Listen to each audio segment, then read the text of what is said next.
ಎಲ್ರಿಗೂ ನಮಸ್ಕಾರ. ಇವತ್ತಿನ ಟಾಪಿಕ್ ಸ್ಮಾಲ್ ಯೂಟ್ರಸ್. ನಿನ್ನ ಗರ್ಭಾಶಯಕ್ಕೆ ನಿನಗೆ ಗರ್ಭಾಶಯ ಇದೆ, ಆದರೆ ನಿನ್ನ ಗರ್ಭಾಶಯಕ್ಕೆ ಮಗುನ 9 ತಿಂಗಳು ಅಷ್ಟು ಹೊರೋ ಶಕ್ತಿ ಇಲ್ಲ.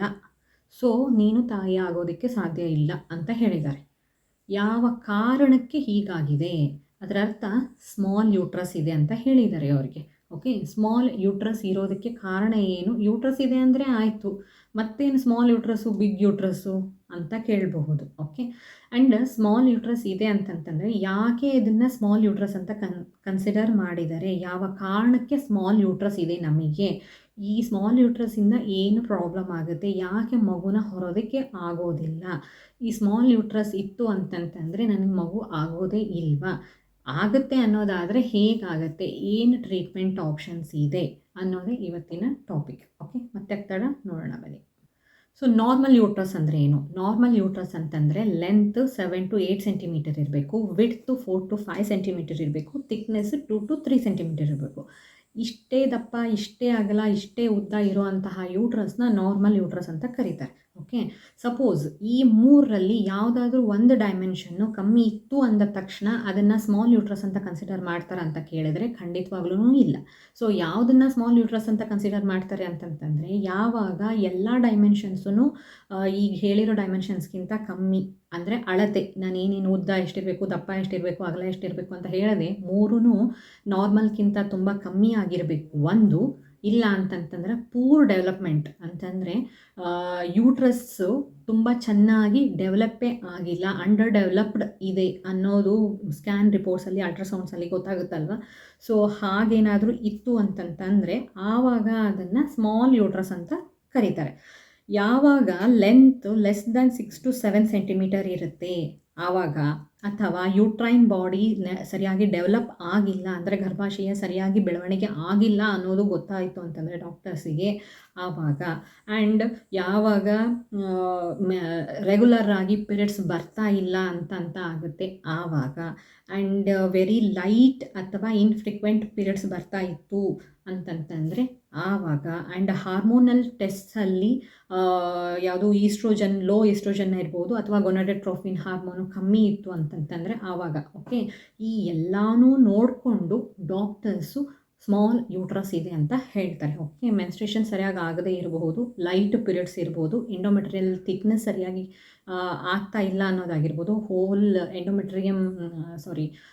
ಗರ್ಭಾಶಯ ಎಷ್ಟು ದಪ್ಪ ಇರಬೇಕು ಅದು ಚೆನ್ನಾಗಿಲ್ಲ ಅನ್ನೋದಾಗಿರಬಹುದು, ಆ್ಯಂಡ್ ಲೆಂತ್ ಕಮ್ಮಿ ಇರೋದಾಗಿರಬಹುದು, ಅಗಲ ಕಮ್ಮಿ ಇರೋದಾಗಿರ್ಬೋದು, ಓವರಾಲ್ ಬಾಡಿ ಸರಿಯಾಗಿ ಡೆವಲಪ್ ಆಗಿಲ್ಲ ಅನ್ನೋದಾಗಿರ್ಬೋದು. ಓಕೆ, ಈ ಎಲ್ಲ ಕಂಡೀಷನ್ಸ್ನ ಕ್ರಾಸ್ ವೆರಿಫೈ ಮಾಡಿ ಆಮೇಲೆ ಡಾಕ್ಟರ್ಸು ಸ್ಮಾಲ್ ಯೂಟ್ರಸ್ ಇದೆ ಅನ್ನೋದನ್ನು ಹೇಳ್ತಾರೆ. ಓಕೆ, ಆ್ಯಂಡ್ ಯೂಶ್ವಲ್ ಆಗಿ ಯಾರಿಗೆಲ್ಲ ಹಾರ್ಮೋನಲ್ ಇಂಬ್ಯಾಲೆನ್ಸ್ ಇರುತ್ತೆ ಅಂಥವ್ರಿಗೆ ಸ್ಮಾಲ್ ಯೂಟ್ರಸ್ ಇರುತ್ತೆ ಒಂದು.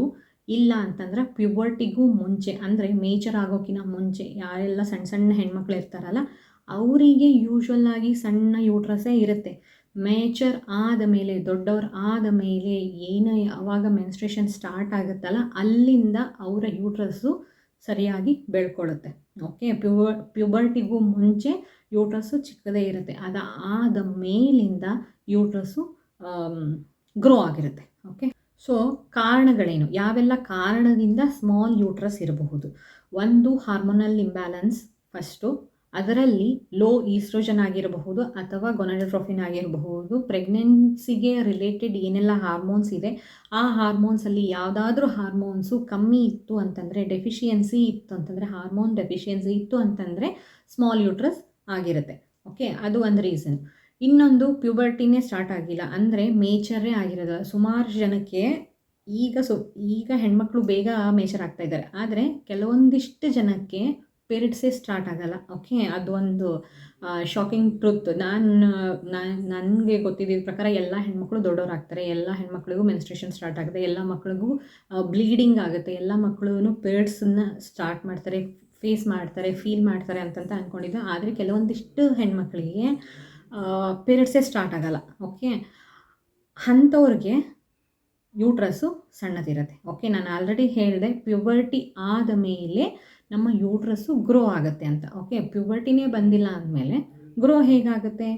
ಯಾವಾಗ ಅದು ಯೂಸ್ ಇದೆ ಅನ್ನೋದು ಗೊತ್ತಾಗುತ್ತೆ ಆವಾಗ ಬೆಳೆಯುತ್ತೆ. ಓಕೆ, ಯಾವಾಗ ಯೂಸ್ ಇಲ್ಲ ಅನ್ನೋದಾಗುತ್ತೆ ಆವಾಗ ಬೆಳೆಯೋದೇ ಇಲ್ಲ, ಬೇಕೇ ಇಲ್ಲ ಅಂತ ಅಂದ್ಕೊಂಡು ಹೇಗಿದೆ ಹಾಗೇ ಅಷ್ಟೇ ಸೈಜಲ್ಲಿ ಇರುತ್ತೆ. ಓಕೆ, ಒಬ್ಬೊಬ್ಬರಿಗೆ ಹಾರ್ಮೋನ್ ಇಂಬ್ಯಾಲೆನ್ಸ್ ಇರ್ಬೋದು, ಡೆಫಿಷಿಯನ್ಸಿ ಇರ್ಬೋದು, ಹಾರ್ಮೋನ್ ಡೆಫಿಷಿಯನ್ಸಿ ಇರ್ಬೋದು, ಅದರಿಂದ ಕೂಡ ಸ್ಮಾಲ್ ಯೂಟ್ರಸ್ ಇರಬಹುದು. ಕೆಲವೊಂದಿಷ್ಟು ಜನಕ್ಕೆ ಪ್ಯೂಬರ್ಟಿನೇ ಸ್ಟಾರ್ಟ್ ಆಗೋದಿಲ್ಲ, ಅದರಿಂದ ಕೂಡ ಸ್ಮಾಲ್ ಯೂಟ್ರಸ್ ಇರಬಹುದು.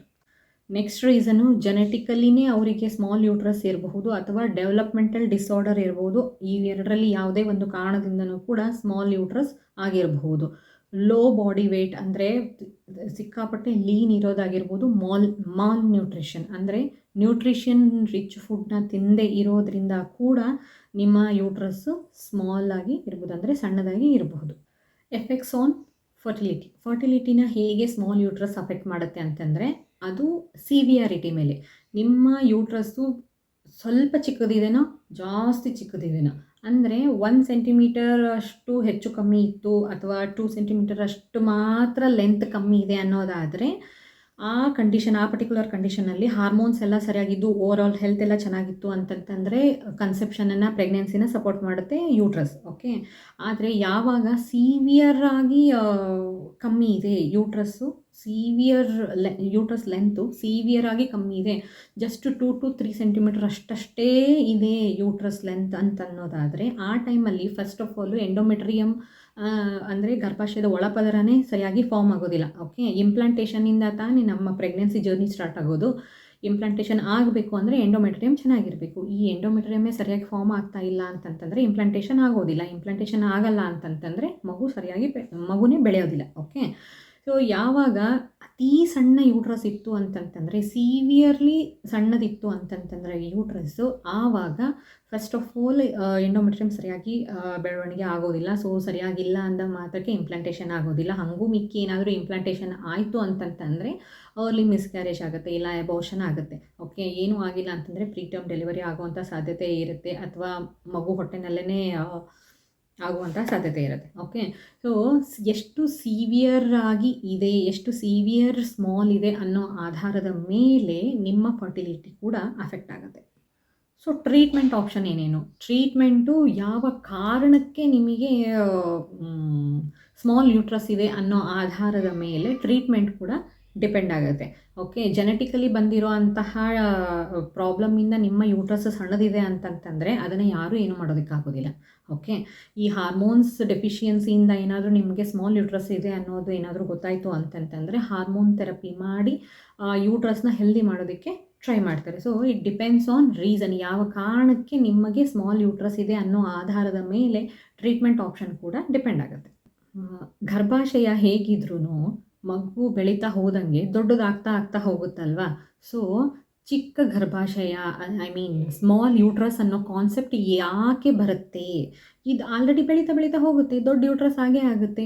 ಸೊ ಸ್ಮಾಲ್ ಯೂಟ್ರಸ್ ಅನ್ನೋದನ್ನು ಯಾಕೆ ಮಾತಾಡ್ತಾ ಇದ್ದಾರೆ? Why it is into picture ಅಂದರೆ it's not just because of the size ಕಮ್ಮಿ ಇದೆ ಅಂದ ಮಾತ್ರಕ್ಕೆ just because of the size ಅದನ್ನು ಸ್ಮಾಲ್ ಯೂಟ್ರಸ್ ಅಂತ ಕರಿತಾ ಇಲ್ಲ. ಓಕೆ, ಅದನ್ನು ಸ್ಮಾಲ್ ಯೂಟ್ರಸ್ ಅಂತ ಕರಿತಾ ಇದ್ದಾರೆ ಅಂತಂತಂದರೆ ಫಂಕ್ಷನಲಿ ಆ್ಯಂಡ್ ಸ್ಟ್ರಕ್ಚರಲಿ ಇಮ್ಮೇಚರ್ ಇದೆ ನಿಮ್ಮ ಯೂಟ್ರಸ್ಸು. ಸೊ ಹಾಗಾಗಿನೇ ಅದನ್ನು ಸ್ಮಾಲ್ ಯೂಟ್ರಸ್ ಅಂತ ಕರಿತಾ ಇದ್ದಾರೆ. ಸ್ಟ್ರಕ್ಚರಲಿ ಆ್ಯಂಡ್ ಫಂಕ್ಷನಲಿ ಇಮ್ಮೇಚರ್ ಅಂತಂತಂದರೆ ಅದಕ್ಕೆ ಕೆಪ್ಯಾಸಿಟಿ ಇಲ್ಲ.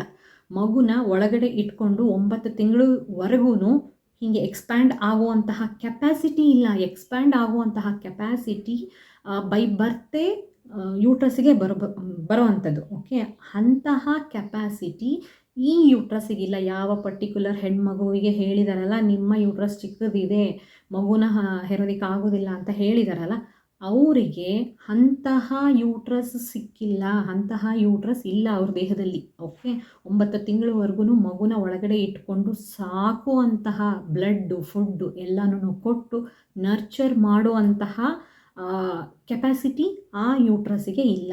ಎಲಾಸ್ಟಿಸಿಟಿ ಇಲ್ಲ. ಮಗು ಬೆಳೀತಾ ಹೋದಂಗೆ ಗರ್ಭಾಶಯ ಹೀಗೆ ದೊಡ್ಡದಾಗಬೇಕಲ್ಲ, ಆ ದೊಡ್ಡದಾಗುವಂತಹ ಗುಣ ಆ ಯೂಟ್ರಸ್ಸಿಗೆ ಇಲ್ಲ. ಓಕೆ, ಸೈಜು ಚಿಕ್ಕದಿದೆ, ಅದರ ಜೊತೆಗೆ ಫಂಕ್ಷನಲಿ ಆ್ಯಂಡ್ ಸ್ಟ್ರಕ್ಚರಲಿ ಅಬ್ನಾರ್ಮಲ್ ಇರುವಂತಹ ಯೂಟ್ರಸ್ನ ಸ್ಮಾಲ್ ಯೂಟ್ರಸ್ ಅಂತ ಕರೀತಾರೆ. ಓಕೆ, ಯಾವಾಗ ಸ್ಮಾಲ್ ಯೂಟ್ರಸ್ ಇರುತ್ತೆ most of the time doctors ಎಲ್ಲ ಕಂಡೀಷನ್ಸ್ನ ಚೆಕ್ ಮಾಡಿ ಆಮೇಲೆ ಹೇಳ್ತಾರೆ ಸ್ಮಾಲ್ ಯೂಟ್ರಸ್ ಇದೆ, ಆಗೋದಿಲ್ಲ ಅಂತ.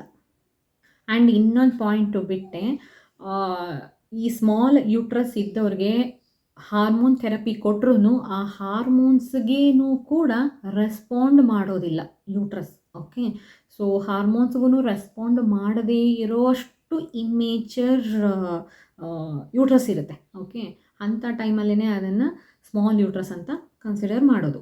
ಇಷ್ಟೇ ಸ್ಮಾಲ್ ಯೂಟ್ರಸ್ ಬಗ್ಗೆ ಮತ್ತೇನಾದರೂ ಡೌಟ್ಸ್ ಇತ್ತು ಅಂತಂದರೆ ಕಮೆಂಟ್ ಬಾಕ್ಸಲ್ಲಿ ತಿಳಿಸಿ, ಖಂಡಿತವಾಗ್ಲೂ ಉತ್ತರ ಕೊಡೋದಕ್ಕೆ ಟ್ರೈ ಮಾಡ್ತೀನಿ. ಆ್ಯಂಡ್ ಈ ವಿಡಿಯೋ ನಿಮಗೆ ಇನ್ಫಾರ್ಮೇಟಿವ್ ಅಂತ ಅನ್ನಿಸ್ತಂದರೆ ಲೈಕ್ ಮಾಡಿ, ಕಮೆಂಟ್ ಮಾಡಿ ಆ್ಯಂಡ್ ಶೇರ್ ಮಾಡಿ, ಆ್ಯಂಡ್ ನನ್ನ ಚಾನಲ್ನ ಸಬ್ಸ್ಕ್ರೈಬ್ ಕೂಡ ಮಾಡಿ. ಧನ್ಯವಾದ.